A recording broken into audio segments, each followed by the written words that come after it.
Hello friends, super magic રસોઈમાં મિત્રો હું આપનું સ્વાગત કરું છું। આજે હું જુવારની ધાણી, ડાળિયા અને સિંગનો કાચો અવેજ કરીને ચેવડો બનાવવાની છું મિત્રો। તો તમે છેલ્લે સુધી મારો વિડીયો જોજો અને તમને મારો વિડીયો ગમે તો લાઈક કરજો, શેર કરજો અને સબસ્ક્રાઇબ કરવાનું તો ભૂલતા જ નહીં। તો મિત્રો આ ધાણીનો ચેવડો અને રોસ્ટ આપણે મસાલા ડાળિયા અને મસાલા સિંગ બધું અલગ અલગ બનાવશું। અને આ મેથડ મિત્રો 100 વર્ષ જૂની વિસરાઈ ગયેલી આ મેથડ છે મિત્રો। તો તમે આ રીતે ચોક્કસ ટ્રાય કરજો મિત્રો, કેમ કે આપણા હેલ્થ માટે ખૂબ ઉપયોગી છે। અત્યારે પિત્ત, કફ અને એસિડિટીના પ્રોબ્લેમ ફાગણ મહિનો ચાલુ થાય ને એટલે હોરાસ્ટક ઉપર ખૂબ વધી જાય છે। તો તમે જો આનો ઉપયોગ કરશો ને મિત્રો તો તમે આ બધાની સામે રક્ષણ મેળવી શકશો અને તમારા કફ ને વાયુ ને પિત્ત એ બધું જતું રહેશે। એટલે બહુ હેલ્ધી આપણે આજે આ ચેવડો ધાણીનો બનાવવા જઈ રહ્યા છીએ। તો એમાં શું ઇન્ગ્રેડિયન્ટ લીધા ને એ પણ હું તમને બતાવી દઉં।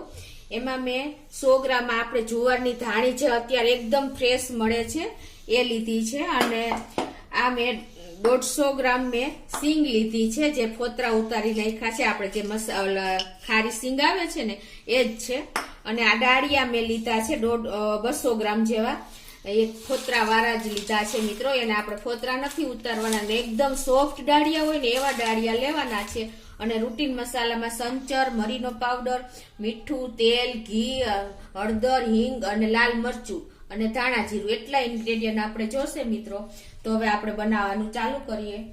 પહેલા તો આપણે આ બધા ઇન્ગ્રેડિયન્ટને ક્લીન કરવા પડે। એટલે ધાણી જો એકદમ અત્યારે આપણે ફ્રેશ હોય છે પણ એમાં આપણે એટલી માટી ને સેજ આપણે આવે જ છે, તો એને આપણે આ રીતે ચાળી લેવાની છે। એટલે એકદમ સરસ કોઈ પણ જાતનો કચરો કે માટી કે કાંઈ પણ હોય ને નીકળી જાય। આ રીતે વાસણમાં કાઢી લેશું।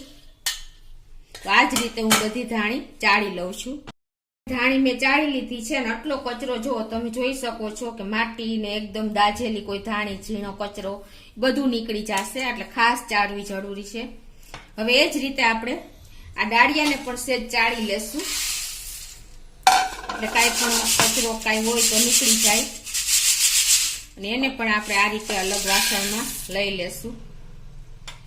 હવે પેલા આપણે આ ધાણીને કોઈ પણ જાતનો વઘાર કરવાનો જ નથી, એટલે આને આપણે અત્યારે એમને સેજ સ્લો ટુ મીડિયમ ફ્લેમ ઉપર એક પ્લેનમાં નાખીને આપણે એને શેકી લેશું। આ રીતે હલાવતા જાશું ને સરસ શેકી લેશું। તો મિત્રો તેલ ઘીનો ઉપયોગ કર્યા વગર જ આપણે આને ખાલી એમને પેનમાં શેકવાની છે, રોસ્ટ કરવાની છે।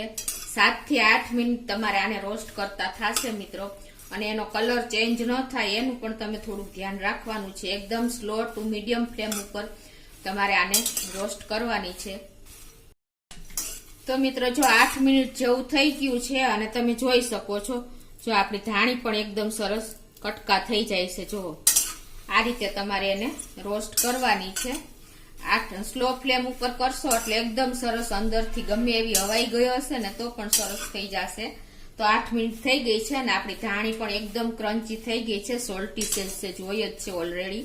હવે આપણે ગેસને ઉપરથી લઈ લેશું અને આમાં રાખશું, એટલે અંદર ને અંદર ફ્રેશ એકદમ સરસ થોડી ઘણી જે કાચી હોય તો પણ સરસ ક્રન્ચી થઈ જાય। જાડું પેન લઈને આપણે એને ગેસ ઓન કરીને અને એમાં 1 ટેબલ સ્પૂન જેવું ઘી મૂકી દેશું।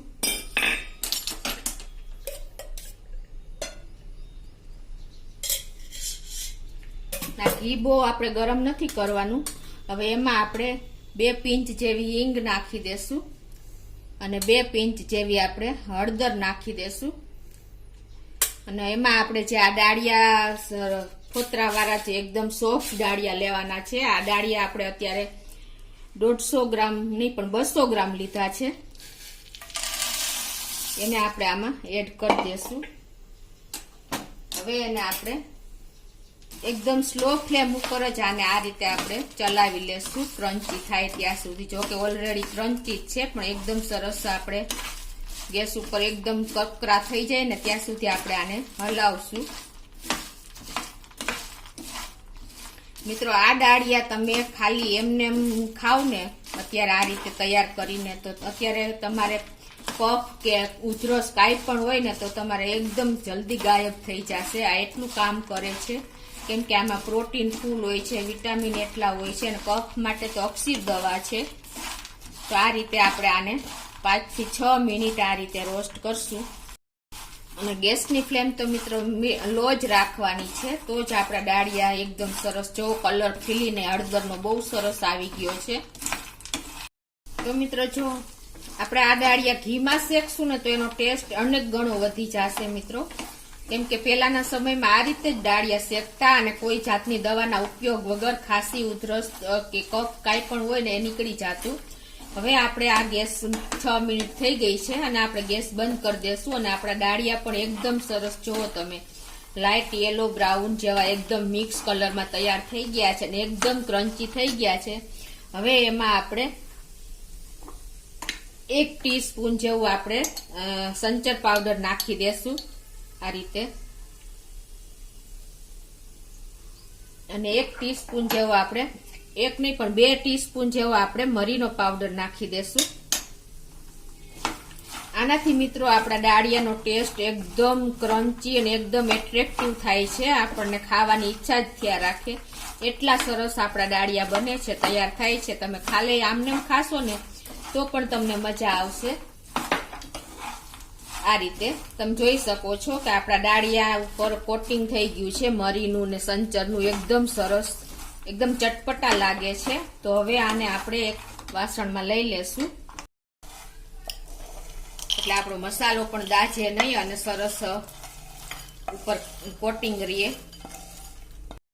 હવે મિત્રો આ જ પેનમાં આપણે 2 ટીસ્પૂન જેવું તેલ લેશું અને તેલ ગરમ થાય એટલે આપણે એમાં 2 પિંચ જેટલી હિંગ નાખી દેશું અને 2 પિંચ જેટલી આપણે હળદર નાખી દેશું. હવે એમાં આપણે જે આ 150 ગ્રામ સિંગ લીધી છે ફોતરા ઉતારીને, ખારી સિંગ, એ એડ કરી દેશું.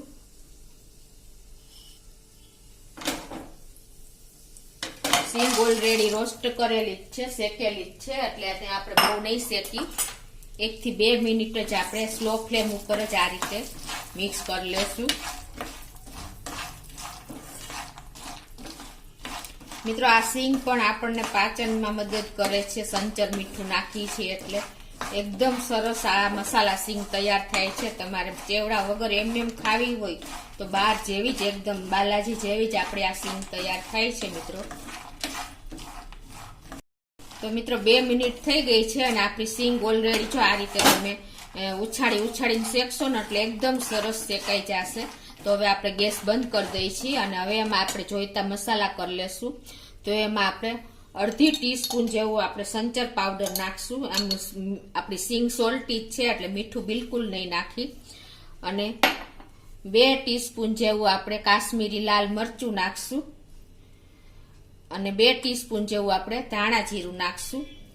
અને આ ગેસ બંધ જ છે મિત્રો અત્યારે અને આને આપણે એકદમ સરસ મિક્સ કરી લેશું, કોટેડ કરી લેશું એટલે આપણી સિંગ મસાલા તૈયાર થઈ ગઈ.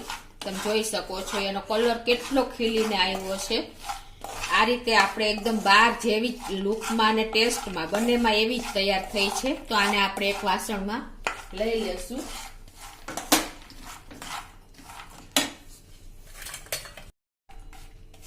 તો આ રીતે આપણે એક વાસણમાં લઈ લેશું. તો મિત્રો હવે આપણે મેઇન પોઈન્ટ ઉપર આવ્યા. આપણે જે ધાણીનો વઘાર કર્યા વગર આપણે એને મસાલો કરવાનો છે, ચેવડો બનાવવાનો છે. તો એમાં 1/4 ટેબલ સ્પૂન જેવું હું ઘી નાખું છું અને એમાં 1 ટેબલ સ્પૂન જેવું આપણે તેલ પણ નાખી દેશું. મિત્રો અલગ જ રીતે આપણે વર્ષો જૂની મેથડ છે, તમે આ મેથડ ક્યાંય નહીં જોઈ હોય એ રીતની મેથડ છે મિત્રો. આપણે ગેસ ઉપર મૂક્યા વગર, ગેસ ચાલુ કર્યા વગર જ આપણે આ વઘાર કરવાનો છે. અને એમાં આપણે અત્યારે 1/4 ટીસ્પૂન જેટલું આપણે મીઠું નાખી દેશું અને 1 ટીસ્પૂન જેવું આપણે સંચર પાવડર નાખી દેશું અને 1/2 ટીસ્પૂન જેવો આપણે આ મરીનો પાવડર નાખી દેશું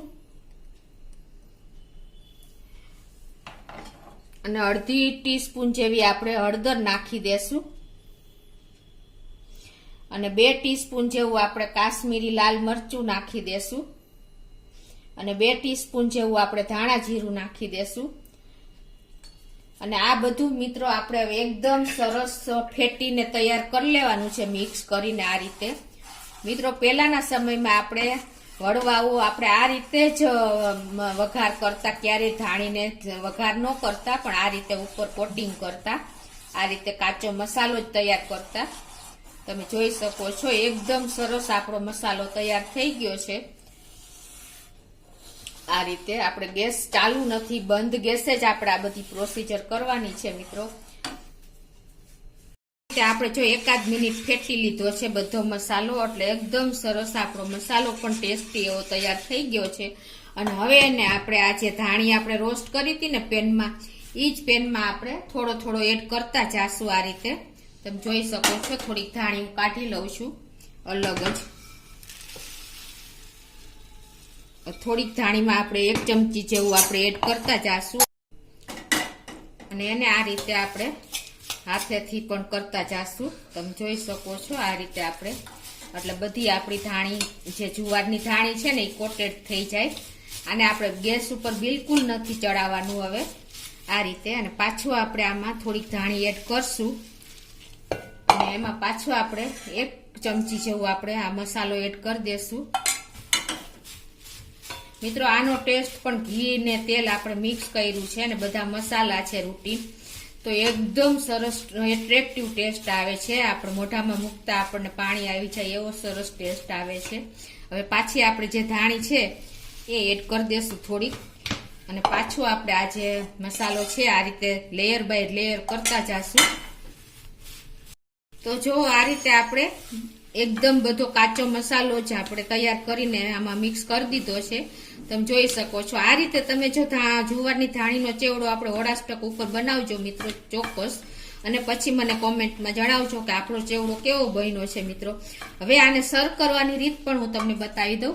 એમાં શું કરવાનું છે, આપણે આ રીતે તમે આ રીતે પણ ખાઈ શકો છો. જો આ રીતે સિંગ આપણે મસાલા સિંગ અને આ મસાલા દાળિયા તમને એકદમ અલગ અલગ રાખવું હોય ને તો પણ તમે એન્જોય કરી શકો છો આ રીતે.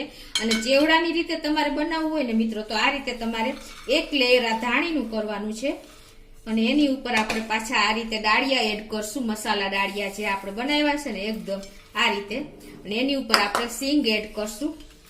આ રીતે મિત્રો તમારે જે બરણીમાં કે જે જારમાં ભરવું હોય ને એને આ રીતે લેયર બાય લેયર 3 કરી નાખવાના, એટલે એકદમ તમારે કઈ ઊંચા નીચું નહીં થાય આ રીતે.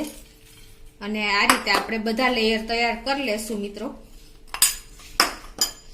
અને આ મિત્રો આ રીતે તમે જો ધાણીનો વઘાર મેં કર્યો ને કાચો, એ રીતે વઘાર કરશો ને મિત્રો તો તમારો મસાલો પણ છૂટો નહીં પડે. નહીતર શું થશે કે આપણે જો ગેસ ઉપર ચડાવીશું ને તો આપણું તેલ છૂટું થઈ જશે અને મસાલો છૂટો થઈ જશે મિત્રો. તો તમે ચોક્કસ આ રીતે ટ્રાય કરજો મિત્રો. તમે જોઈ શકો છો અત્યારે કેટલો આપણો એકદમ એટ્રેક્ટિવ મોઢામાં પાણી આવી જાય જોઈ એવો ચેવડો તૈયાર થયો છે મિત્રો.